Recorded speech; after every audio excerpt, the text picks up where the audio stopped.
ॐ पूर्णमदः पूर्णमिदं पूर्णात् पूर्णमुदच्यते पूर्णस्य पूर्णमादाय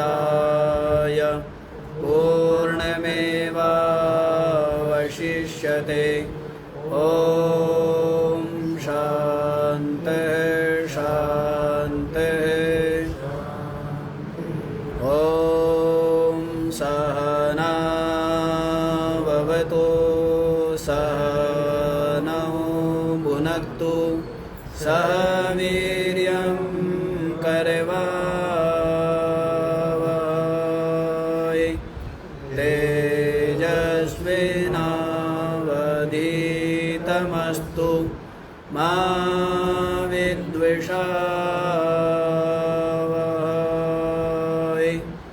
ॐ शान्तिः शान्तिः शान्तिः।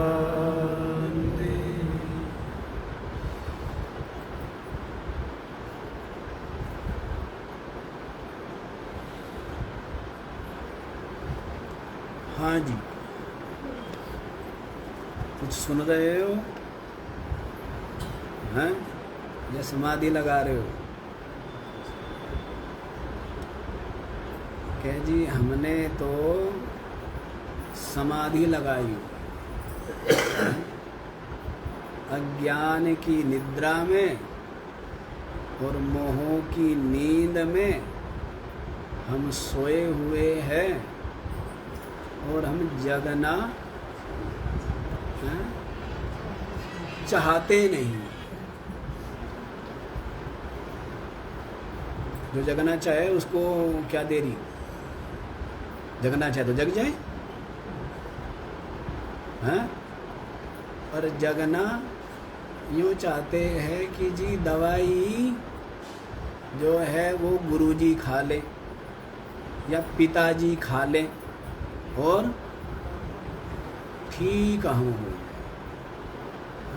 आजकल की दुनिया की स्थिति ये है, करना ना पड़े, है ना, ना तो हमें करना ना पड़े। श्रवण भी आप ही कर लो, हम सो ले, हैं, मनन भी आप कर लो, निधिध्यासन भी आप कर लो, सब आप कर लो, हैं, और शांति हमें मिल जाए। जैसे कोई व्यक्ति ये चाहे कि परिश्रम तो करे दूसरा, नौकर करे काम और स्वस्थ मैं हो जाऊं, हैं? नौकर तो करे काम, भूख लगे मुझे, खाऊं मैं और ठीक मैं हो जाऊं, ऐसा होगा क्या? हैं? तो आजकल तो यही मानसिकता चलती है, नहीं चलती है। करना ना पड़े, करने से घिस जाएंगे, है ना। और ये नहीं पता है कि जो बिजली पंखा चलाती है, पंखे चलाने का सामर्थ्य जिस बिजली में है, उसी बिजली में प्रकाश करने का भी सामर्थ्य, और जिस बिजली में पंखा चलाने का सामर्थ्य नहीं, वो प्रकाश भी नहीं कर सकती। मतलब ये है कि जो शरीर से पुरुषार्थ नहीं कर सकते या और संसार में पुरुषार्थी नहीं है, वो सोचो वो साधना कर लेंगे। साधना निठल्लों का काम है, निकम्मों का काम है। साधना तो केवल वही कर सकता है जो अत्यंत पुरुषार्थी से पुरुषार्थी है। लोग सोचते हैं कि जो आलसी है ना, वो क्या कर लेगा, साधना कर लेगा। कितनी अच्छी बात, आलसी साधना कर लेगा, हैं? साधना करने के लिए जितना विवेक चाहिए, जितना वैराग्य चाहिए, हैं, वो विवेक वैराग्य कहीं आकाश से आके पड़ेगा आपके हृदय में? उसके लिए कितना मनन चाहिए, कितना सूक्ष्म चिंतन चाहिए, विचार चाहिए। तभी व्यक्ति संसार की असारता का ये विवेक तभी तो होगा, तभी वैराग्य होगा, तभी मतलब यहाँ तो पुरुषार्थियों का काम। इधर केवल जो संसार में पुरुषार्थ की सीमा को पार कर गए वही फिर उन्होंने समझा, उन्होंने जाना कि संसार में हमने इतना पुरुषार्थ भी कर लिया और पुरुषार्थ करके जो पाना चाहिए संसार में वो भी हमने पा लिया, लेकिन फिर भी मिला कुछ नहीं, वही इधर आएगा। आप लोग क्या सोचते हो? हैं?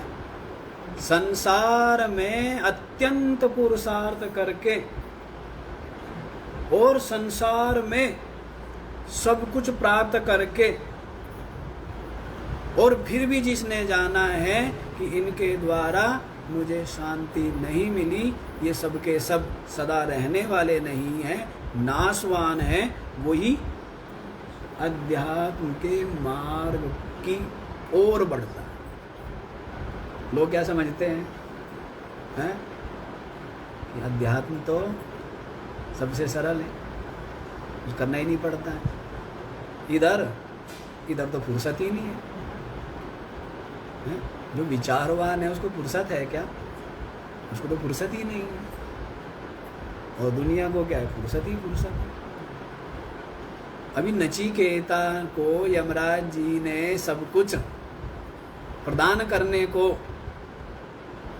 तत्पर है, लेकिन नचिकेता ने विचार करके क्या किया है?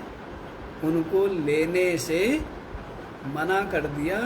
कहा कि ये सब का सब है तो नाशवान ही, समाप्त होने वाला ही है, एक दिन मिटने वाला ही है, तो ये सब मुझे मनन किया है ना, है? या नींद में ही कह दिया मुझे नहीं चाहिए। तो ये पुरुषार्थ की बात है, तो यहाँ तो अत्यंत पुरुषार्थियों की बात है, आलसियों की बात नहीं है। व्यक्ति का पुरुषार्थ से अब संबंध कम होता जा रहा है, करना ना पड़े बस बीमारी ये है। धीरे धीरे लोगों घर से रसोई गायब हो जाएगी, भोजन बना बनाया मिले, तो भोजन बनाना ना पड़े। नहीं, कितनी अच्छी अच्छी बातें कर रहे हैं ना, बहुत सभ्य होते जा रहे हैं। और ऐसी दुनिया को, हैं? ऐसी दुनिया को अध्यात्म का उपदेश,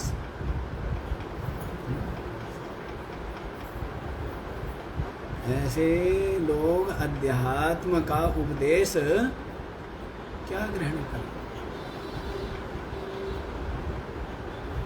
तो सुन रहे हो, नींद में,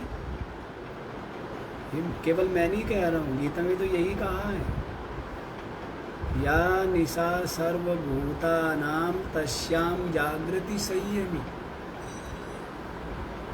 जिस अज्ञान में सब सोए हुए हैं और ये संसार रूपी स्वप्न को देख रहे हैं, जगना चाहते हैं क्या? कि संसार स्वप्न से, जिसमें हम क्या निरंतर अनुभव कर रहे हैं? सुख दुख अनुभव कर रहे हैं ना।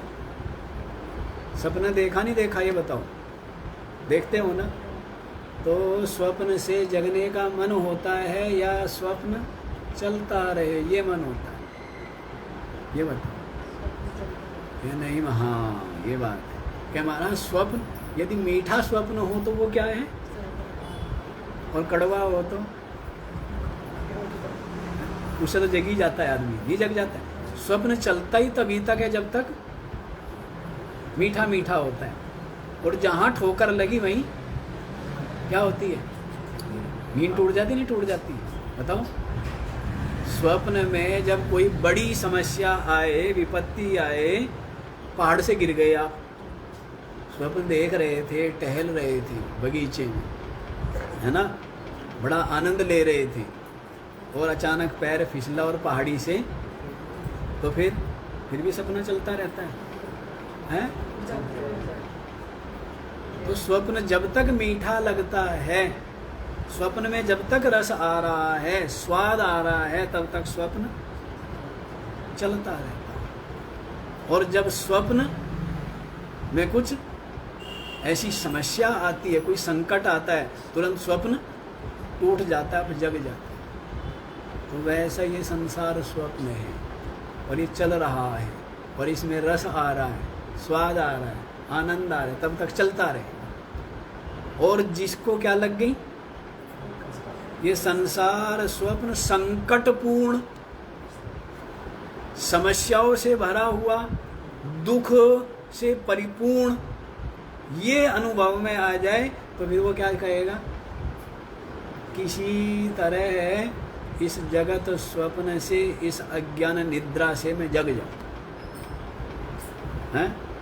तो उसको उससे जगने के लिए, इससे मुक्त होने के लिए खोज करेगा, लेकिन अपनी बुद्धि से कहाँ तक दौड़ेगा।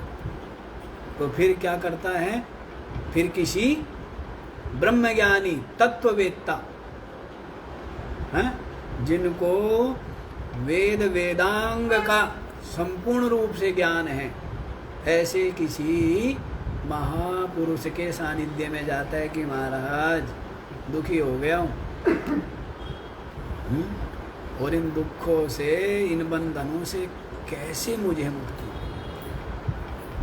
तो चाहते हो क्या, हैं, संसार रूपी स्वप्न से, अज्ञान की नींद से जगना?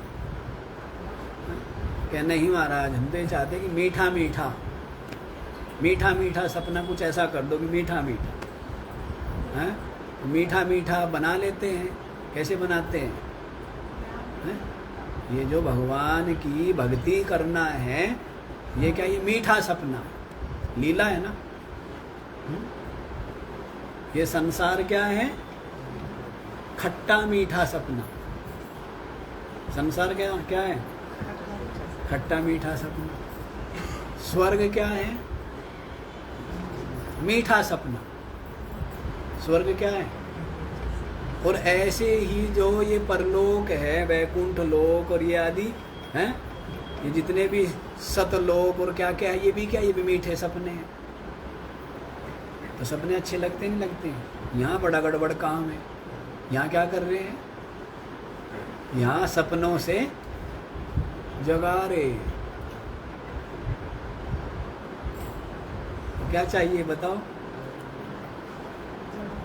यानी जगना नहीं जी, मीठा सपना है ना। तो मीठा सपना समझ आ गया क्या है। ये जो साधक लोग जो ईश्वर की भक्ति करते हैं, किसकी भक्ति करते हैं, परमात्मा की या ईश्वर की, हैं, ईश्वर की, परमात्मा की नहीं। परमात्मा की भक्ति तो ये है जो निर्विशेष, निर्गुण, निरुपाधिक जो तत्व है, वो तो क्या है, वो तो परमात्मा है। और ये जो उपाधि वाले हैं, ये सब क्या है, हैं? जो सगुण है, उपाधि वाला है, वो क्या है, ईश्वर। तो किसकी करते हैं, ईश्वर की भक्ति करते हैं ना, या परमात्मा की, हैं? ईश्वर की भक्ति करोगे तो मीठा सपना मिलेगा, मीठी लीला, जिसको क्या बोलते हैं आप लोग, नित्य लीला, हैं? तो वो मिलेगी आपको, देख लो, ईश्वर की भक्ति करने से।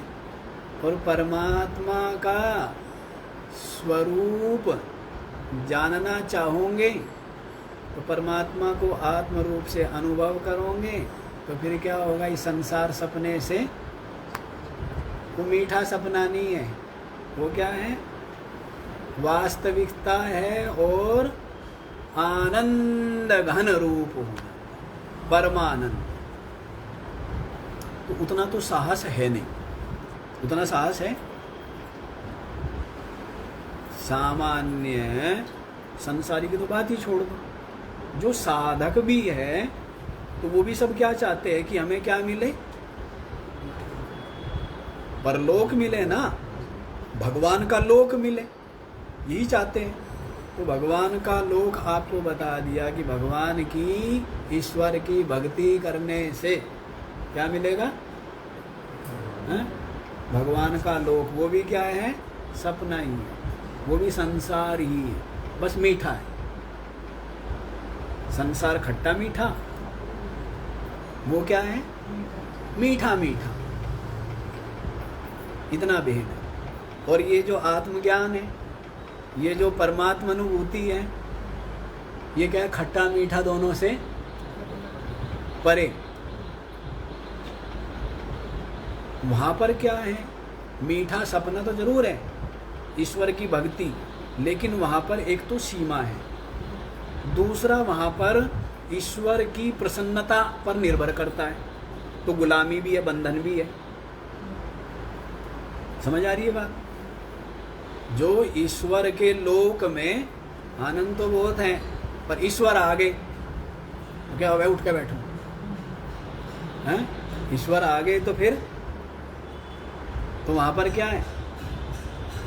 ईश्वर के लोक में बंधन है नहीं है, क्योंकि द्वैत बना हुआ है। द्वैत है तो द्वैत में तो मर्यादा, अनुशासन, ये सब आवश्यक है ना। और ये जो आत्मज्ञान है, यहाँ पर तो क्या है? अद्वितीय है, एक है, केवल है। कैसे? जैसे सुषुप्ति में आप एक होकर रहते हो। सुषुप्ति में कितने हैं? जब सो जाते हो तब कितने होते हो? एक होते हैं। और जो 6 घंटे सोए हो, उस 6 घंटे सोने में क्या क्या अनुभव किया? क्या क्या तकलीफ, क्या क्या दुख, ईर्षा, द्वेष, सुख, क्या क्या अनुभव किया? कुछ किया? पर ये अज्ञान की नींद है, और यही स्थिति ज्ञानी की क्या होती है? ज्ञान में हो। ये अज्ञान निद्रा है, और वो क्या है? और वो स्थिति कब होती है? वो स्थिति तब होती है जब वासना क्षय और मनोनाश। कब होती है? वासना क्षय और मनो। देखो सुसुप्ति में तो मन विलय हुआ है, मन का नाश हुआ है ना, मन नहीं है ना सुसुप्ति में, सो गया, तभी क्या है? आनंद मिला। मन सो गया ना सुसुप्ति में, तब क्या मिला है? तो वैसे ही समाधि में कहो, बोध में कहो, ज्ञान में कहो, क्या हो जाता है? मन का नाश होता है। अच्छा, सुसुप्ति में मन लीन तो होता है, लेकिन सारे संस्कार, सारी वासना बनी हुई है ना, इसीलिए फिर संसार वैसा ही दिखता है, सुख दुख अनुभव करता है। ज्ञान में क्या हुआ? पहले मन में जो वासना बीज है, वो वासना बीज जला दिया। विवेक की अग्नि से, ज्ञान की अग्नि से क्या हुआ? वासना का जो बीज है वो जल गया, और मन का क्या हो गया? नाश हो गया। तो फिर निरंतर समाधि, ठीक है ना, बोध हो गया। तो वो क्या हो गया? अद्वितीय सच्चिदानंद ब्रह्म। ऐसा बोध जिसको है वह क्या है? अद्वितीय सच्चिदानंद परमानंद परमात्मा रूप क्या है? समझ आ रही है? अध्यात्म की ये क्या होती है कि गुत्थी गुत्थी क्या लगी पड़ी है? गुत्थियाँ ही गुत्थियाँ लगी पड़ी है, पता नहीं कैसे कैसे भ्रम में जीता रहता है। तो ये है कहानी, समझ आ गई? संसार की कहानी और आपके ईश्वर की भक्ति की कहानी, और जो निर्विशेष परमात्मा है उसका आत्मज्ञान के द्वारा आत्म रूप से जो अनुभूति है उसकी कहानी। ये कहानियाँ हैं। चलो यहीं पर आ जाओ, बहुत दूर चले गए हम, और चलो दूर जाके भी लौट आए तो कोई बात नहीं। तो चलो यहीं पर देख लो जी, 5 मंत्र तक हो गए हैं। यहाँ पर क्या बताया है? शरीर को रथ बताया, सब लोगों ने सुना हुआ ही है। जैसे रथ में बैठ करके पहुंच जाते हैं ना कहीं, तो ये पहुंचने के लिए, ये शरीर हमें मिला है कहीं पर पहुंचने के लिए। कहाँ पहुंचने के लिए? विषय पाने के लिए, या स्वर्ग पाने के लिए, या मोक्ष पाने के लिए। इस शरीर रूपी रथ में से चल के हम क्या कर सकते हैं? संसार को भी पा सकते हैं। क्या इस शरीर रूपी रथ के द्वारा क्या प्राप्त करते हैं? संसार को पाते नहीं पाते? और इस शरीर रूपी रथ के द्वारा क्या करते हैं? शुभ कर्म करके, सत्कर्म करके, परोपकार करके क्या कर लेते हैं? स्वर्ग को भी प्राप्त कर लेते हैं। किसके द्वारा? इस शरीर रूपी रथ में बैठ के ही होता है ना सब। ये जीवात्मा कहाँ बैठा है? शरीर रूपी रथ में। और इस शरीर रूपी रथ में ही सेवा परोपकार करके, जो हमने कल भी बताया था, अपने चित्त को निर्मल बना के क्या कर सकता है? और फिर यहीं पर गुरुदेव से आत्मज्ञान प्राप्त करके क्या कर लेता है? मोक्ष को भी प्राप्त कर लेता है। किसके द्वारा? इस शरीर रूपी रथ के द्वारा। तो आप देख लीजिए, स्वर्ग में सब आ गए। ये जो विष्णु लोक, शिवलोक, ब्रह्मलोक, सतलोक और जो भी वैकुंठ लोक और भी क्या क्या बोलते हैं, वो सब स्वर्ग में ही है। ठीक है ना? और मोक्ष जो है वो क्या है?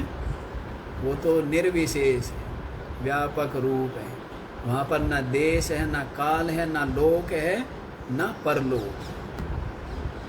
वहाँ पर क्या है? एक अद्वितीय परमात्मा।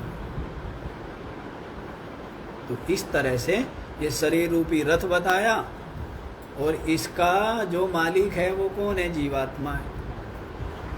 और इसका जो सारथी है, ड्राइवर, वो कौन है? बुद्धि। शरीर रूपी रथ किसके द्वारा चल रहा है ना?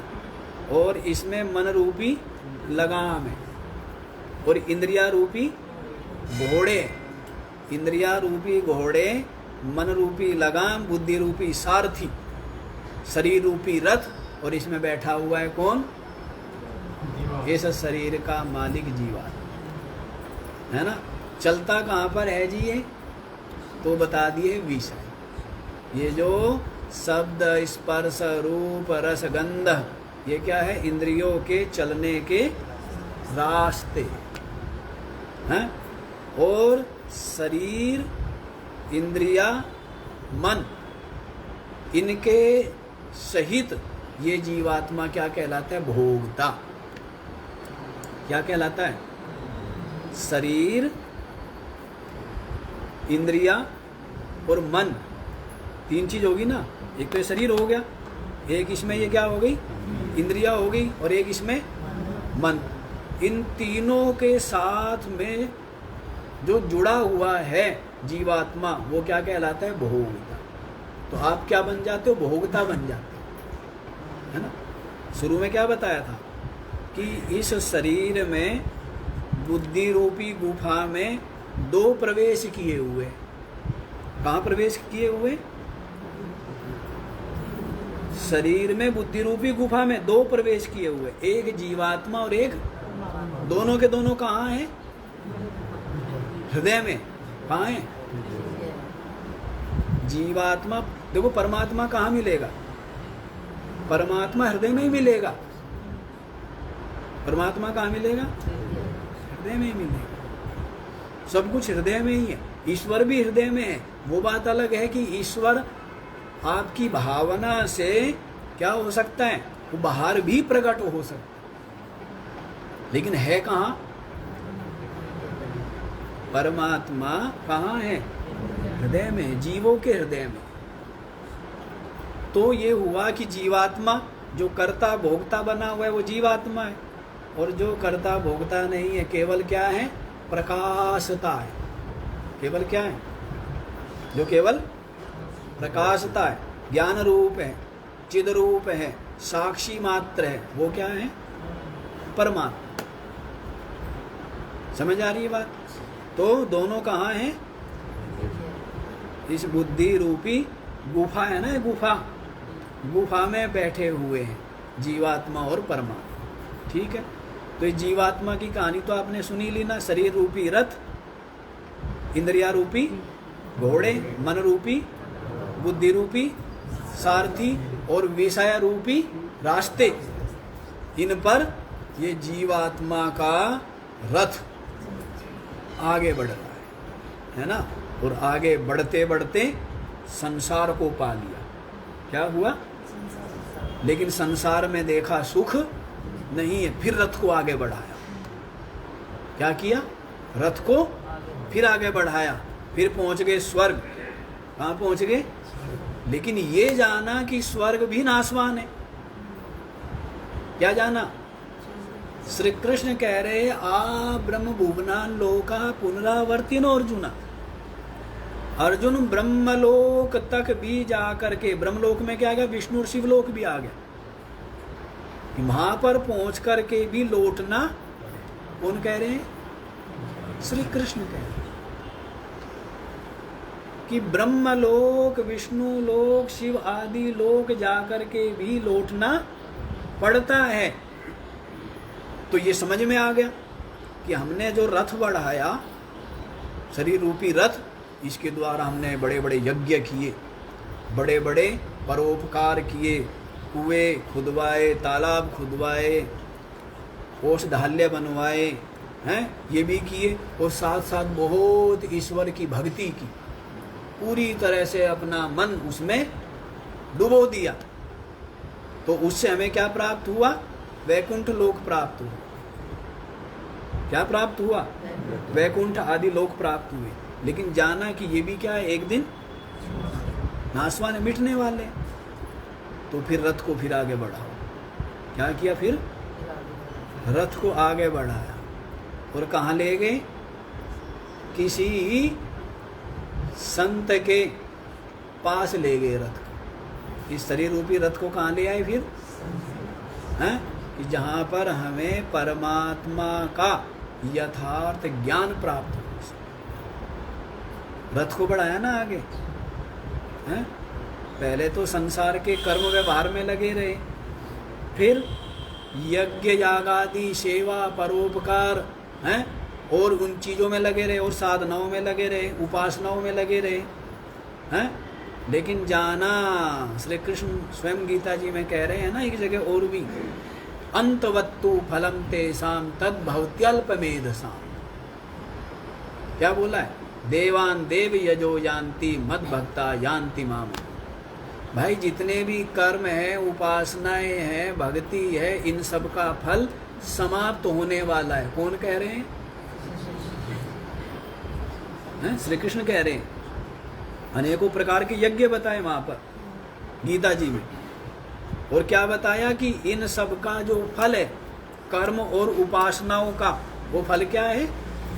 इनके द्वारा नाशवान फल ही मिलेगा। और कह भी दिया, देवान देव यजो यान्ति। जो देवताओं के लिए यजन करेगा तो वो क्या होगा? देवता का लोक या देवात्म भाव को प्राप्त हो जाएगा। हैं? मद भक्ता यान्ति मामपि। और जो मुझ आत्मा का, मुझ शरीर का नहीं।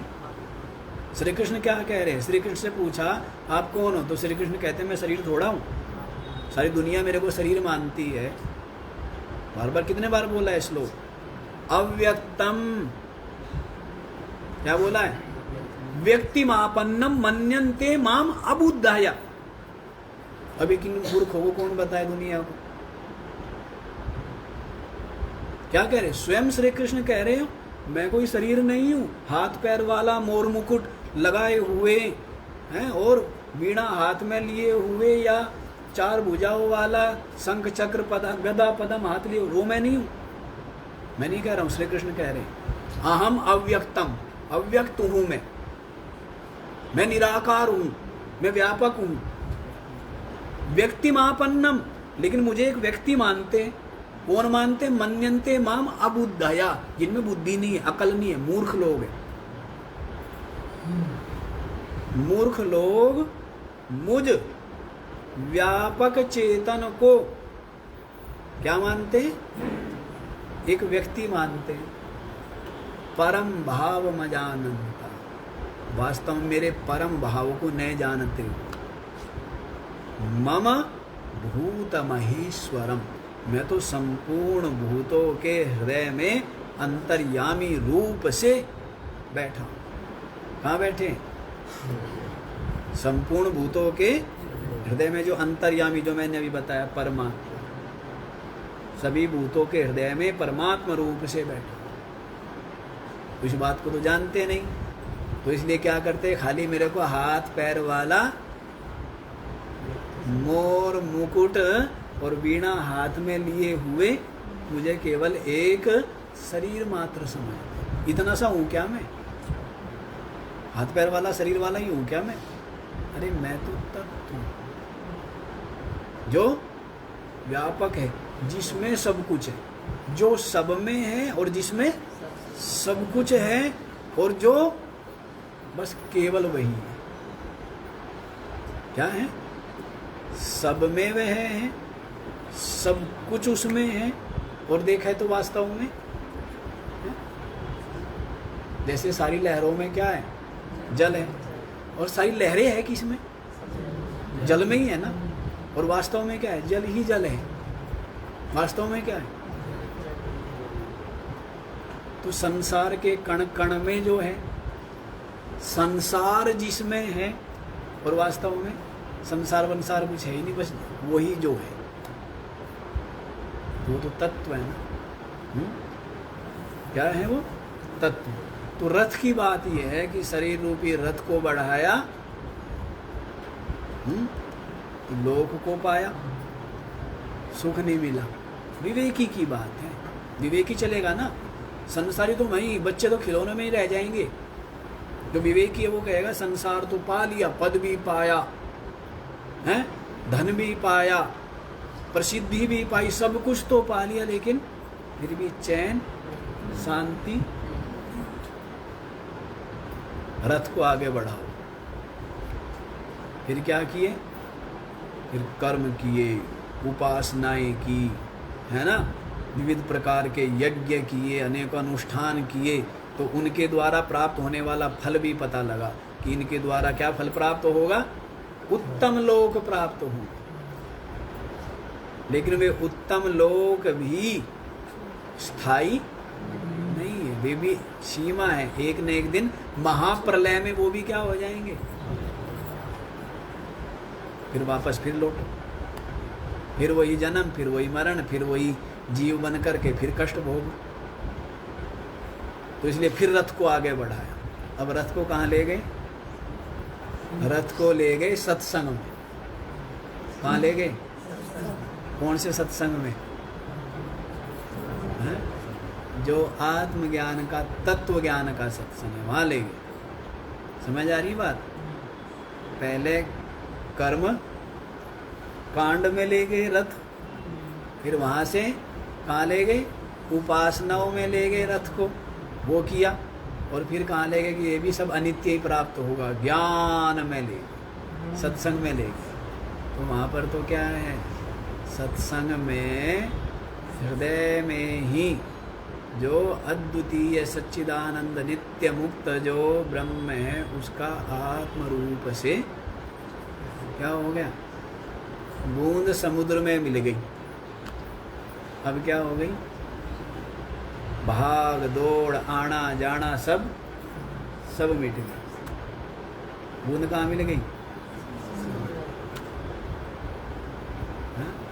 ये पहले बूंद थी, फिर बूंद को कटोरे में रख दिया, पानी के कटोरे में, लेकिन वो भी क्या है? फिर नदी में डाल दिया तो क्या है? तो भी दौड़ यात्रा तो नहीं मिटी ना, और बूंद समुद्र में मिल गई। अब यात्रा पूरी। तो जब तक बूंद है तो संसारी हो, ठीक है। फिर उस बूंद को कटोरे के पानी में डाल दिया तो समझो स्वर्ग पहुंच गए। बूंद को कटोरे के पानी में डाल दिया, कहाँ पहुंच गए? स्वर्ग में पहुंच गए। फिर उस बूंद को नदी में डाल दिया, मानो वो वैकुंठ लोक पहुंच गए। कहाँ? यात्रा नहीं मिटी, कहाँ पहुँच गए। और ये आता भी है, भागवत में आया है कि एक तो सद्यो मुक्ति का है, क्रम मुक्ति का है। बातें विषय आ जाते हैं और ये सब रह ही जाता है। मनुष्य शरीर में आत्मज्ञान प्राप्त करके आत्मानुभूति करना, ये तो क्या है, सद्यो मुक्ति। सद्यो मुक्ति माने तत्काल ही मुक्ति, सद्यो मुक्ति माने। और दूसरी मुक्ति है क्रम मुक्ति। क्रम मुक्ति क्या है कि पहले उपासना करो, उससे पहले और कुछ नहीं करना। उससे पहले बहुत कुछ कर लिया है, झूठ, कपट, राग, द्वेष, स्वार्थ, लोभ, मोह, अहंकार सब मिट गए, तभी तो भक्ति करना है। तभी भक्ति का कोई मतलब है, नहीं तो उससे पहले भक्ति का क्या मतलब। उससे पहले भक्ति का कोई मतलब नहीं है। तो भक्ति की तो क्या किया, भक्ति करके क्या पा लिया, ब्रह्मलोक आदि पा लिया भक्ति करके। लेकिन वहाँ पर ब्रह्मलोक में फिर कहते हैं सद्यो मुक्ति, जो हम क्रम मुक्ति बता रहे हैं कि फिर वहाँ पर ब्रह्मा जी जब प्रलय होता है सृष्टि का, तब तक वो रहता है। फिर ब्रह्मा जी ज्ञान देंगे, तब वो मुक्त हो। तो ये क्या है, क्रम मुक्ति है, तब तक रहना पड़ेगा। ये भागवत में ही आया है कि कोई उपासक कहाँ पहुँच गया, ब्रह्मा के लोक पहुँच गया, विष्णु के लोक पहुँच गया, शिव के लोक पहुँच गया, मुक्त तो नहीं हुआ।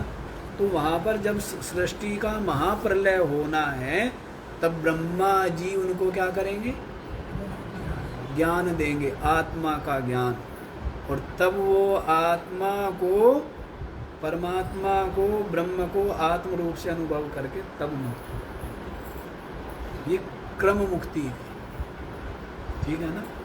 तो इसलिए जो बूंद की बताई ना, बूंद कटोरे में आ गई, बूंद नदी में आ गई, तो नदी क्या है, ये जो ब्रह्मलोक की प्राप्ति है वो नदी में आ गई।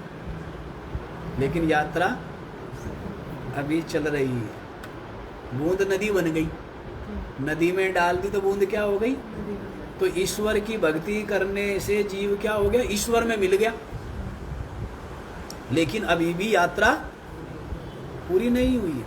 फिर ईश्वर जो है वो अपने को निर्विशेष, निरुपाधिक, माया रहित जब जानता है, तब वो क्या है, तब वो ब्रह्म है, तब वो निर्विशेष, निरुपाधिक परमात्मा।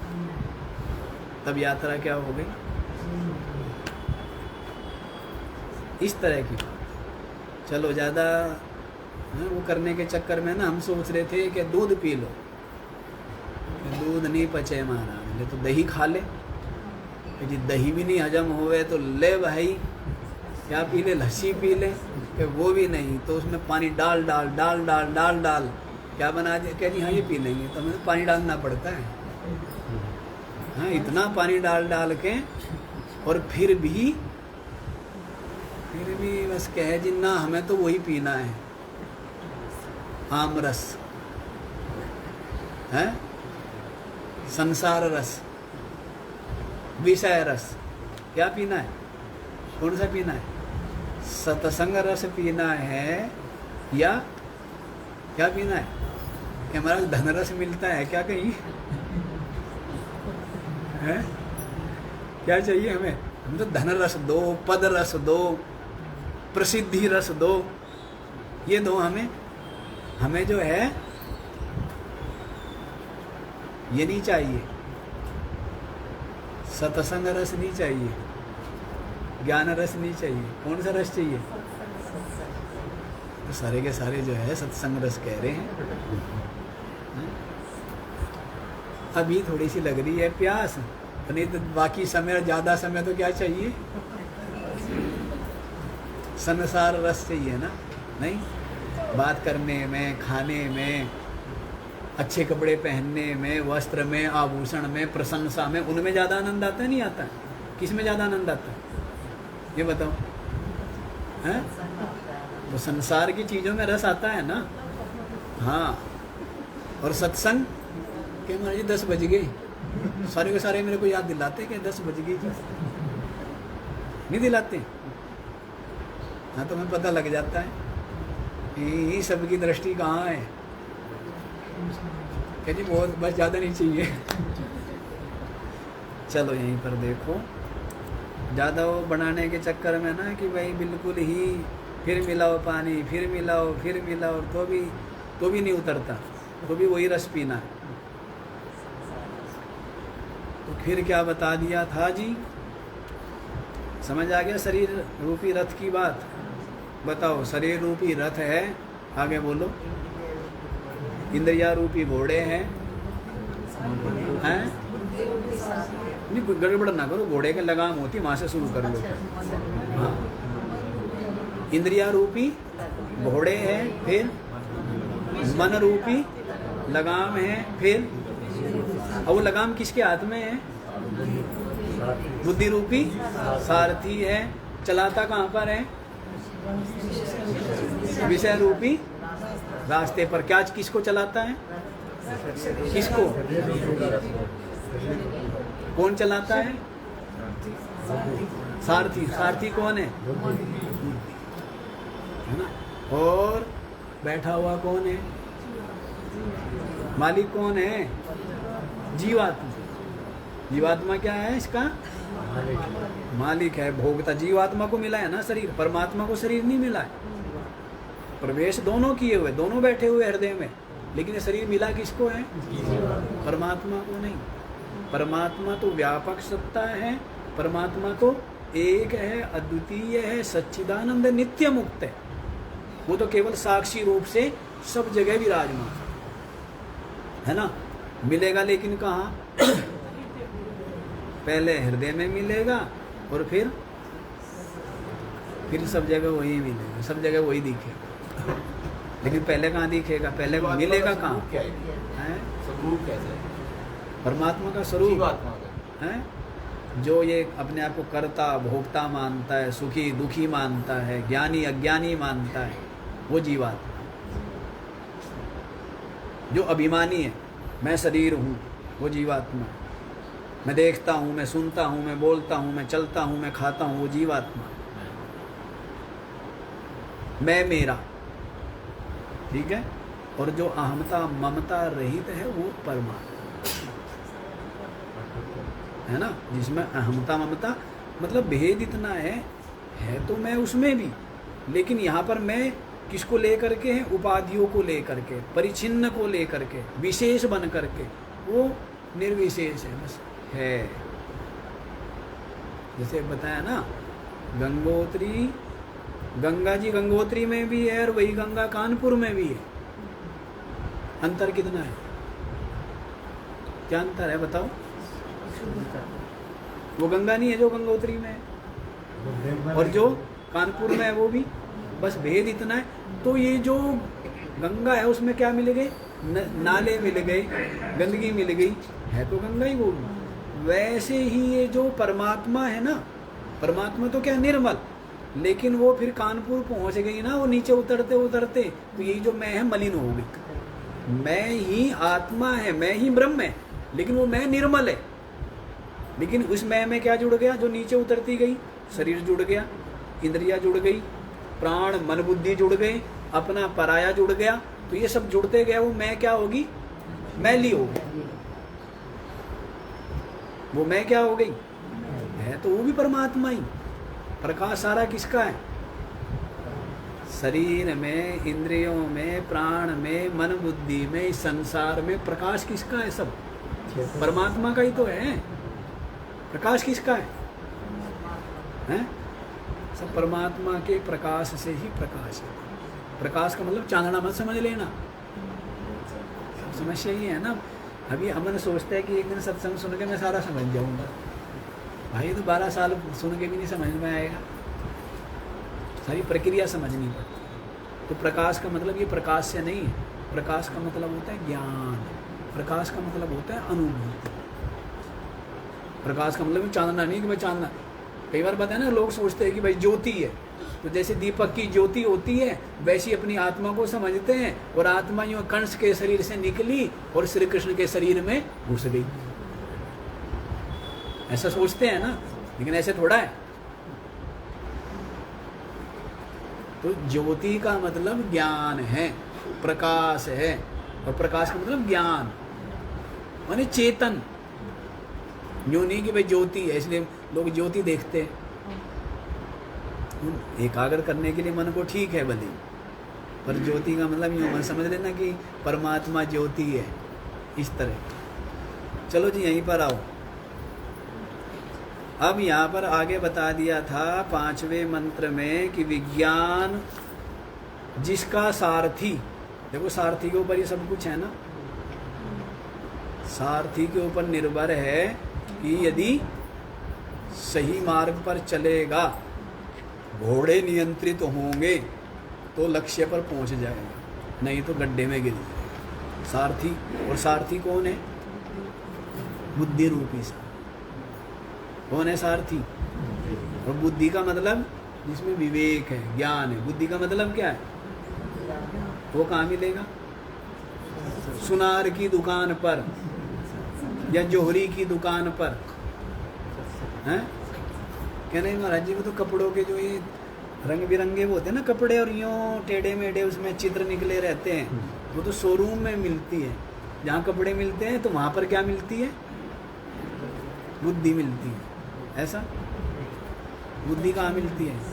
सत्संग से मिले, किसी ज्ञानी व्यक्ति से मिले, किसी अनुभवी व्यक्ति से मिले, है ना?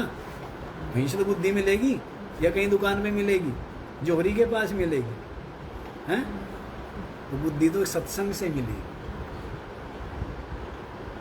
तो इसलिए बुद्धि रूपी सारथी ठीक होगा ना, तो क्या होगा? सही मार्ग पर चल करके और अपने लक्ष्य में। तो इसी बात को कल 5वें मंत्र में बताया था कि जिसका सारथी विज्ञानवान नहीं है, विवेकी नहीं है, कुशल नहीं है, और मन सदा जिसका क्या रहता है? चंचल रहता है। जब बुद्धि सारथी कुशल नहीं होगा तो लगाम को ठीक से पकड़ नहीं पाएगा, मन रूपी लगाम को। और इस कारण से इंद्रिया रूपी जो घोड़े हैं वो क्या होंगे? शांत होंगे या अशांत होंगे, हैं? तो इंद्रिया रूपी घोड़े भी क्या होंगे? उछलेंगे, कूदेंगे, एक इधर को खींचेगा, एक उधर को खींचेगा, और क्या होगी? गाड़ी गड्ढे में। रथ कहाँ गिरेगा? गड्ढे में। तो कल इस 5वें मंत्र में बता दिया था कि उसकी जो सारथी निपुण नहीं है, विज्ञानवान नहीं है, मन रूपी लगाम जिसका क्या है? स्थिर नहीं है, और इस कारण से इंद्रिया रूपी घोड़े क्या है? उसके क्या होते हैं? वश में नहीं होते, चंचल होते हैं। और ऐसा जो रथ है उसकी क्या स्थिति होगी वो आगे बताएंगे। छठा मंत्र देख लो आप लोग, मंत्र देख लो या समापन कर लो, हैं? चलो मंत्र तो देख ही लो एक।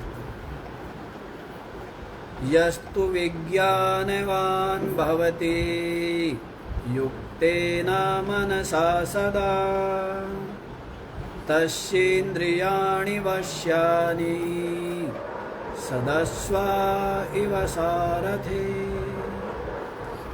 यह तु विज्ञानवान भवति युक्तेन मनसा सदा तस्य इंद्रियाणि वश्यानि सद अस्वा इव सारथे। अच्छा जी, जिसका बुद्धि रूपी सारथी कुशल नहीं है, निपुण नहीं है, उसका बता दिया। क्या बताया? मन उसका युक्त नहीं होता, स्थिर नहीं होता, और इंद्रिया रूपी घोड़े उसके वश में नहीं है। ये किसका बताया? जिसका सारथी अविवेकी है, कुशल नहीं। अब यहाँ देखो, यह तू, लेकिन, तू माने किंतु, या माने जिसका विज्ञानवान भवति, जिसका जो सारथी है वो क्या है? कुशल है, विवेकी है। जिसका बुद्धि रूपी सारथी कैसा है? विज्ञानवान है, समझदार है। युक्तेना मनसा सदा, तो उसका जो मन है वो सदा ही क्या रहता है? युक्त रहता है ना। सदा ही उसका मन क्या रहता है? स्थिर रहता है, शांत रहता है। और इस कारण से तस्य इंद्रियाणि वश्यानि, जब मन उसका वश में है तो इंद्रिया भी क्या रहती है? इंद्रिया रूपी घोड़े क्या रहती है? कहाँ से शुरू होती है बात? बुद्धि से ना। कहाँ से? हैं? बुद्धि से शुरू होती है ना। सारथी ठीक होना चाहिए। कल बताया था ना, लालच में अनट्रेंड सारथी ड्राइवर, और नहीं तो जिस लक्ष्मी को बचाने के लिए अनट्रेंड रखा है ना, वो सारी लक्ष्मी यहीं छोड़कर चला जाता है। ड्राइवर गड़बड़ रखा तो ड्राइवर ने क्या किया? ट्रक के नीचे ले गया गाड़ी को। तो जिस लक्ष्मी को लोभ लालच में बचाने के लिए अनट्रेंड रखा ना सारथी, वो लक्ष्मी यही रहेगी। और वो तो सारथी कैसा होना चाहिए? हाँ, सारथी ठीक होना चाहिए। तो यहाँ पर सारथी कौन है? बुद्धि रूपी सारथी है ना। तो बुद्धि रूपी सारथी कुशलनी है, इसीलिए सबकी गाड़ी क्या है? डगमगा रही। और एक्सीडेंट होते रहते हैं रोज रोज, हर समय क्या होते हैं? छोटे मोटे तो हर समय ही होते रहते हैं, बड़ा भी हो जाता है। होते रहते नहीं होते रहते। उसने ये बोल दिया, उसने ये कर दिया, उसने ये हो गया और वो हो गया। हर समय क्या होती है? गाड़ी टकराती रहती है। नहीं टकराती रहती है? क्यों टकराती है? क्योंकि सारथी विज्ञानवान नहीं है। जिसका सारथी विज्ञानवान है वो थोड़ा सा क्या होता है? थोड़ा सा शांत, थोड़ा सा ठहरा हुआ, जल्दबाजी। विज्ञानवान सारथी, उसका मन क्या होगा? युक्त होगा। और इंद्रिया रूपी घोड़े वश्यानी क्या होंगे? वश में होंगे। सदस्वा एव सारथि, जैसे कुशल कोई सारथी है, उसके घोड़े कैसे रहते हैं? बिल्कुल घोड़े उसके शांत रहते हैं ना। नहीं रहते? जो अच्छा सारथी है उनकी क्या करता है? उनको सेवा आदि करके, खिला पिला करके बिल्कुल संतुष्ट और प्रसन्न रखता है। और ऐसे ऐसे घोड़े हुए इतने इतने वफादार। आता ही है ना चेतक, महाराणा प्रताप आदि के लिए आता है कि उनके घोड़े क्या रहे? स्वयं अपने उनके प्राण चले गए, लेकिन अपना जो सवार, अपना जो मालिक है, उसके प्राण। आता ना हल्दी घाटी का युद्ध, महाराणा प्रताप का घोड़ा चेतक है ना। और उस चेतक ने जब वो सब घिर गए, महाराणा प्रताप पर बचने का कोई मार्ग नहीं रहा, तो एक बहुत बड़ी वो तलहटी थी, उसको पार करना था। तो घोड़े ऐसे ऐसे होते थे है ना। और श्री कृष्ण तो बड़े कुशल थे, तो अर्जुन के रथ के घोड़ों को कैसे रखा? बहुत अच्छे से रखा ना। और तभी तो वो सब कहना मानते थे, आज्ञाकारी थे। तो चेतक के लिए भी आता है कि देखो चेतक उस खाई को कूद गया, घायल हो गया है ना। और उसी घायल होने के कारण से उसका प्राण चले गए, लेकिन महाराणा प्रताप को नहीं होते। नहीं देखते भी हो ना, जो गायों की सेवा करते हैं और उन पर कोई आक्रमण करे तो वो सब गायें उसको क्या करती है? कुत्ते का दृष्टांत तो देता नहीं। कुत्ते का दृष्टांत देंगे सब राजी हो जाएंगे? नहीं हो जाएंगे। और बहुतों ने तो पाले हुए है ही, और जिसने नहीं पाले होंगे नहीं। तो कुत्ते का नहीं, गाय का कि हमारा दृष्टांत कितने दे लो, गाय ना तो हम पालते ना हम पाले, कि फ्लैट में कहाँ से रखे हैं। गाय की तो सेवा करनी चाहिए, नहीं करनी चाहिए? सेवा करनी चाहिए। हैं? और उनकी सेवा करने से व्यक्ति कितना देखो प्रसन्न रहता है, कभी वो अवसाद में नहीं जा सकता, तो डिप्रेशन बोलते हैं ना, इन चीज़ों में नहीं जा सकता वो सेवा करे। इसलिए सेवा करनी चाहिए। तो घोड़ों की सेवा की बात है। सारथी के जो घोड़े हैं, कुशल जो सारथी है, जो मूर्ख होगा ना, वो अपने यहाँ जो जीव है ना उसको प्रसन्न नहीं रखेगा। मूर्ख व्यक्ति ये नहीं सोचता है कि यही तो कमा रहे हैं, यही तेरे को प्राण बचा रहे हैं, यही तेरी रक्षा कर रहे हैं। इसलिए अपने जो भी आपके कर्मचारी है ना, उनको क्या रखना चाहिए? समझ आ रही है बात? नहीं समझ आ रही? अपने जो कर्मचारी है उनको कैसा रखना चाहिए? प्रसन्न रखना चाहिए, है? क्योंकि वही तो आपके लिए काम कर रहे हैं, आपके लिए काम कर रहे हैं ना, आपको लाभ पहुंचा रहे हैं, आप उनके द्वारा उन्नति कर रहे हो। लेकिन हमें बहुत लोगों को देखा है कि बाकी कुछ तो कर लेंगे लोक दिखावे में, या बहुत बड़ा यज्ञ या बहुत बड़ी कथा या वो, लेकिन जो अपने कर्मचारी है उनको, ये गलत बात। अपने जो कर्मचारी है उनको क्या है, पहले तो सम्मान दो उनका, है? सम्मान करो, किसी को भी अपमान मत करो, हैं? कठोर मत बोलो, दिल मत दुखाओ, भरोसा करो। तो वही कर्मचारी आपके लिए क्या है?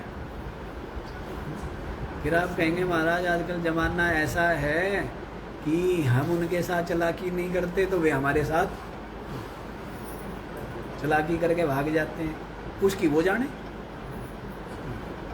हैं? उसकी वो जाने। हाँ, बस ये बात ज़रूर है, किसी का कुछ भला करो और भी भूल जाओ। ये आशा करोगे कि वो आपका ऋणी अपने को अनुभव करेगा, हैं?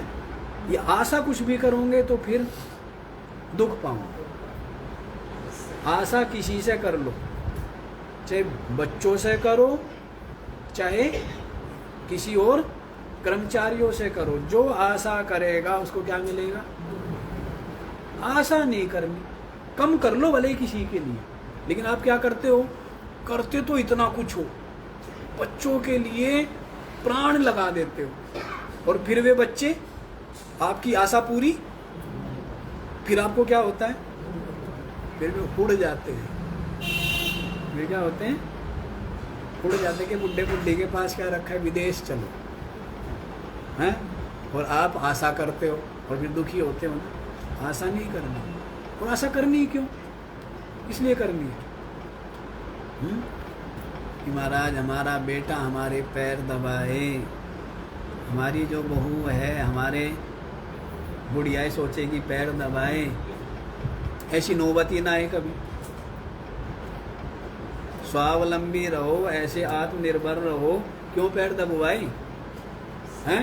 कि हम ऐसे परिश्रमी पुरुषार्थी रहे कि भाई हमें नहीं चाहिए बिल्कुल भी, 100 वर्ष तक भी हाथ पैर वो कब चलेंगे? जब बेड के ऊपर एसी चला के, कंबल ओढ़ के, समोसे पूड़ी खा के पड़े रहेंगे, तब हाथ पैर चला करेंगे, है ना? हाथ पैर तब चलेंगे जब हाथ पैर को चलाते रहोगे, ठीक है ना?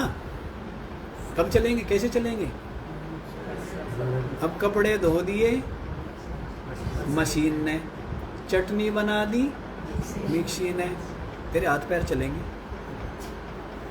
हाथ पैर चलेंगे तेरे नहीं चलना कुछ भी, ठीक है? तो सड़ना है, दिमाग सड़ गया और शरीर भी सड़ना है। अरे हाथ पैर चलाओ, क्या मशीन कोई पहले नहीं ला सकते थे? क्या जरूरत है? मशीन की जरूरत क्या है? और मशीन में कपड़े धोना भी बहादुरी है, मशीन में कपड़े धोना भी बहादुरी है, वो भी नौकर ही धोएगा, क्या होगा? और कह जी मैंने काम किया, क्या किया? मशीन में कपड़े डाले, सर्फ डाला, कपड़े डाल दिए। मैंने कहा भाई तूने महाभारत का युद्ध जीत के आया, आश्चर्य होता है कि क्या बुद्धि हो रही है, और खुश हो रहे इन चीज़ों से। खुश क्या हो रहे, और फिर दुनिया भर की बीमारियां, भोगता रहे कष्ट। अपॉइंटमेंट डायरेक्ट किसके साथ है, डॉक्टर के साथ, यमराज के साथ? कि जी पहले तो है डॉक्टर के साथ में, उठना बैठना किसके साथ में है, और फिर सीधा नहीं। ऐसा ना हो, उसके लिए अपने शरीर को चलाओ। कोशिश होनी चाहिए कि सारा काम मैं करूँ, कोशिश क्या हो। और शरीर किस लिए है? शरीर है ही काम के लिए, और किस लिए? शरीर से परिश्रम करो, शरीर ठीक रहेगा और दिमाग भी ठीक रहेगा। और ये इधर भी तो परिश्रम ही करना है, सत्संग भी परिश्रम ही है। क्या महाराज कौन परिश्रम करे, सो जाना बढ़िया है, ये भी परिश्रम है, हैं? भजन ध्यान वो भी क्या है, वो भी परिश्रम है। और परिश्रम कौन करे, मनन चिंतन मनन, वो भी क्या है, वो भी परिश्रम है। परिश्रम तो नहीं करना ना, तो बताओ। ऐसे तो विचित्र स्थिति होगी। तो हम बात कर्मचारियों की बात करें, अपने जो जीव है ना, जीव घोड़े हैं, उनको घोड़े की बात आई। अच्छा सारथी अपने घोड़े को अच्छे से रखता है, तो वैसे ही जो जिसका बुद्धि रूपी सारथी इंद्रिया रूपी घोड़ों को और मन रूपी लगाम को ठीक से पकड़ के रखता है, इंद्रिया रूपी घोड़ों को बहुत कैसे विचार पूर्वक शांत कर लिया है कि इन विषयों के प्राप्ति, इन विषयों के सेवन, इन विषयों के रक्षण इतने बार कर लिए तो भी तृप्ति नहीं हुई, तो भी पूर्ति नहीं हुई, ऐसा समझाता है। तब मन और इंद्रिया क्या हो जाती है, क्या हो जाती है? अन्यथा असंतोष की तो सीमा नहीं। तृष्णा का कोई अंत है, चाह का कोई अंत है क्या? तो इंद्रिया तो विषयों को क्या करती रहेगी, चाहती रहेगी। किसी तरह से इनका पेट भर सकता है क्या, तृप्ति हो सकती है क्या? जब विचार करेंगे कि भाई इनके द्वारा ये तृप्ति मिलने वाली नहीं है और अतृप्ति ही बढ़ती है, जब विचार करेंगे, तब विचार करेंगे, विवेक करेंगे, तब उनसे क्या होगा, इंद्रिया ठहरेगी शांत, मन और इंद्रिया क्या होगी, ठहरेगी शांत। अन्यथा कितना ही डालो घी की आहुति, अग्नि में शांत होगी, जलेगी। वैसे ही इंद्रियों को, मन को, मन में चाह हुई इंद्रियों के द्वारा हमने विषयों को प्राप्त किया, उनका सेवन किया, उससे कभी भी मन की ये तृष्णा चाह समाप्त होने वाली। विवेक करना पड़ेगा। अब कर लो, 10 साल बाद कर लो, 10 जन्म बाद कर लो, कभी भी करो। तो इस मन को क्या करना पड़ेगा, बुद्धि रूपी सारथी को समझाना पड़ेगा। समझ आ गई बात? तो इस तरह ये छठा मंत्र भी, छठा मंत्र ही हुआ, इसका भाष्य तो रह ही गया है, तो इसको हम लोग कल देखेंगे। हाँ जी। ओम